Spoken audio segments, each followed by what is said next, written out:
Hi everybody, Fran here at New Testament Explained. This is the penultimate video in my series of 7 that look at signs in the Gospel according to John. As always, to make sure you're not missing out on this content in both the series and on my broader channel, make sure you subscribe to the channel and hit the notification bell. This video is going to look at Jesus when he heals a man born blind, and as always we're going to start by looking at the context, move on to the meaning and significance before finishing with the overall message. When it comes to context, there are two important things that you need to know. The first is that the theme of light that we have already seen in the Gospel according to John reappears in this sign. In the book of Isaiah in the Old Testament, it was predicted that the Messiah would be a light to all nations and would open the eyes of the blind. And we see this in particular in Isaiah chapter 42, verses 6 to 7. A second thing we need to know is that a controversy develops between Jesus and the Pharisees as a result of this sign, and it's a conflict that has been building over time. This links to topic 5.2 if you are studying Edexcel A-level religious studies. What's different about this instance, this sign, is that it leads to the Pharisees wanting to kill Jesus. And this will then set the scene for the final sign and the final video in this series. This passage starts with Jesus seeing a man blind from birth, and the disciples ask whether it was the man or the man's parents whose sin had caused this blindness. And it's just important to reiterate at this point that in the world of the first century, it was believed that disabilities as such were a punishment from God, and that they could be, in the cases where somebody is born with a disability, it could be a consequence of the parents' wrongdoings as opposed to the individual with the disability.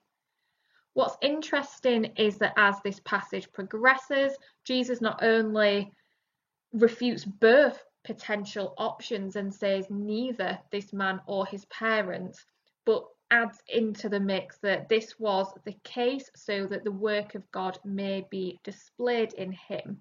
And therefore what Jesus is doing here is he is shifting the focus from sin to God and his glory. At the end of this section, we get the phrase, "I am the light of the world." And this is one of a variety of I am sayings that occur across the Gospel according to John. And if you are studying Edexcel A-level religious studies, this is one of the I am sayings that we do study in more detail. I'll put a link to my video at the top right of this video now, so that if you need to go and look at that, you can do so. From that point onwards, what we get is the moment where Jesus heals the man, and what he does to heal him of his blinders is that he spits on the ground to make mud with saliva and then puts it on the man's eyes. And here Jesus is making the blind man into a new person, and this can be compared to God's act of creating in Genesis, so there can be links back to the Old Testament at this point. Furthermore, or secondly, this was classed as working, and therefore, because it was the Sabbath, Jesus in doing this broke the Sabbath.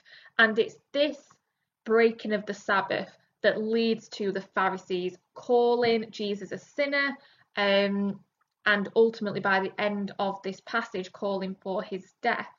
But what comes out of this is almost a sense of irony that it's the Pharisees who are spiritually blind in this situation, in this instance where Jesus is healing somebody who is physically blind.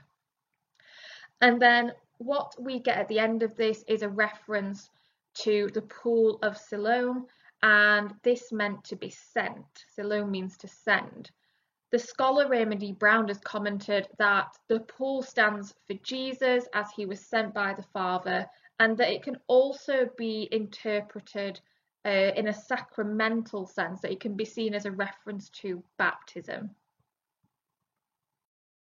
The remainder of this Bible passage is a conversation between the man who has been healed and his neighbours. But I think what's interesting to mention at this point is that whilst my video in terms of the sign is going to end here, I do have a video on my channel about where this Bible story ends. This is in many senses not the end of the Bible passage, because following this we get the Pharisees investigate the healing.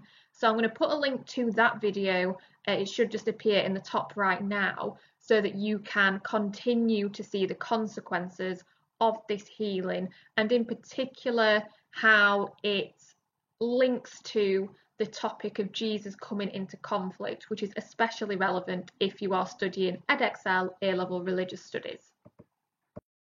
In terms of the overall message of this sign, it is that Jesus brings light to all those who see who he is and again have faith in who he is. Again, we keep coming to this similar endpoint across many of the signs, that it's about faith and having belief in Jesus.